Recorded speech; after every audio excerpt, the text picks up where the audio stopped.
শপথে পুনর্বহালের দাবিতে প্রধান উপদেষ্টার বাসভবনের সামনে অবস্থান কর্মসূচি পালন করেছেন অপসারণকৃত ভাইস চেয়ারম্যান ও মহিলা ভাইস চেয়ারম্যানরা।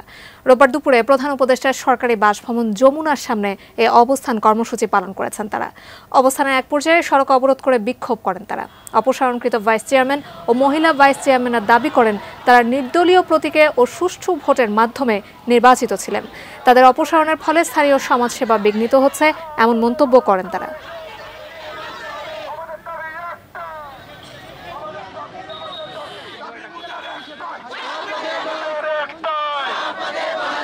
আমাদের বিনা কারণ ছাড়াই আমাদের পদটি আমাদের অপসারণ করানো হয়, কিন্তু এই অপসারণের কোনো কারণ আমরা কোনো ভাইস চেয়ারম্যানগণ জানি না। বৈষম্য বিরোধী ছাত্র আন্দোলনকে আমরা সমর্থন দিয়ে এই সরকারকে আমরা সহযোগিতা করেছি। আমরা বিশ্বাস করি আমাদের মধ্যে যে বৈষম্য হয়েছে সেই বৈষম্য দূর করে আমাদেরকে আবারও পুনর্বহাল করার জোর দাবি জানাচ্ছি।